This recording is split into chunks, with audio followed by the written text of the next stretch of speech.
Okay, I'd like to put a little bit of a word about horse equipment and how to use it, especially the cubitless rope bottle. It really doesn't matter what you put on the face of a horse, whether it's a simple halter, a hackamore or bosal, or even a cubitless rope bottle. With improper use, and of course bits as well, but with improper use you can cause pain and discomfort to a horse.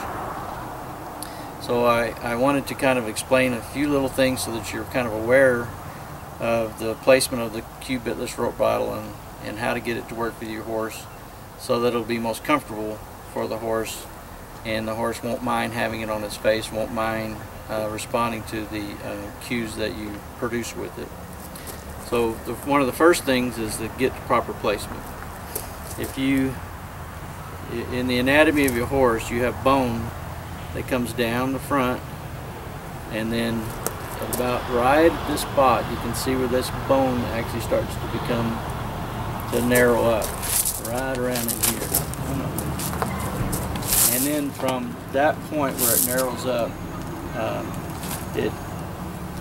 on back up here. Get this camera shut. From that point, then you have a cartilage from where the bone stops and through the end of the nose, just like kind of like your own nose, where it's a kind of a cartilage type of thing at the end. So you have bone and then cartilage, and then right at the junction where the bone begins to go into cartilage, there's a bundle of nerves right there. And so I try to be, oh, it's all right, I know you're hungry. I try to be the placement of this rope bottle above the junction where the bone goes in the cartilage and above where that nerve point is. And so the other thing that I do is that even though this acts as the same type of manner as a side pull, I try to train my horses to give to pressure, and even more importantly to give in to softness. And so that means that I don't want to I don't want to use this as an advice where I grab a fistful of rope or rein rope here and then yank on my horse. And if that's the way that I'm kind of controlling my horse, well, I'm not using this piece of equipment correctly. What I usually try to do is get a horse to be soft in response to lateral pressure. And so I just begin on the ground, and when I do that, then you can see how she's responding to the very slightest. I don't even have a hold of the rein, it's just hanging in my hand. And if I go the other way, she's just responding to the very lightest type of pressure. And then if I want her to give it the pull, it's the same kind of thing. And so the only way to really get this type of response in a horse is, one, is if you have a piece of equipment that a horse can figure out very easily. It's riding on the right place so it doesn't give them discomfiture and pain. And then of course you develop good hands within yourself to where you can let that horse figure out that it can determine what you're wanting to do with it, with rein cues, with the slightest amount of pressure. Now, that being said, there are times when you're riding horses and training horses that things get a little western on you and you have to get control of it. And that's the part about having a rope rein that's a little bit thick. This is not overly so, but it's thick enough that if you need to grab a hold of it and grab a hold of your horse to contain a situation that's just getting a little out of control, you can do that.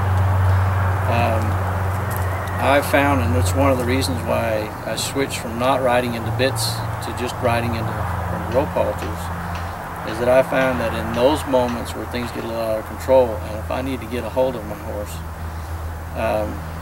then I can do that in a rope halter just as easy as I can in a bit or any other type of other device.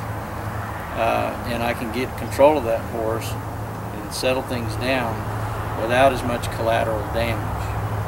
Because if you think about it, you grab a hold of the same pressure of reins that you're capable of doing, in a rope rein or what have you, and you're pulling with a lot of force to try to you know, to get that horse under control in a situation where things have gotten away from me. That doing that with a bit in their mouth can cause a lot of collateral damage.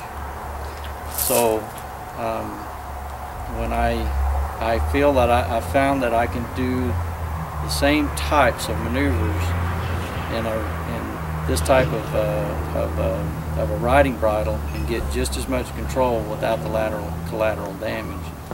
In fact, my horse calms down faster, and I can have a much better resolution to basically controlling my horse and getting my horse not to do something I don't want it to do, that it's trying to fight me on or trying to object to.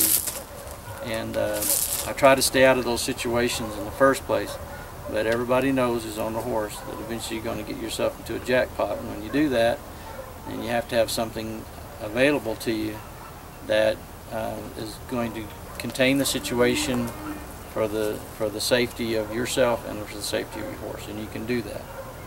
All that being said, there's not any way, shape, or form can I produce a piece of equipment for the riding public and go out there and say, this won't hurt your horse, your horse will never feel pain, etc., etc. That just doesn't exist with any piece of equipment that you put on your horse, because you're capable from the human point of grabbing hold of these reins, and no matter what's on that horse's face, you're capable of producing enough pressure, enough poundage to cause that horse a lot of pain and discomfort. But I try to stay away from that as much as I possibly can by getting my horses to be soft in my hands. Even in situations where things are getting a little excitable,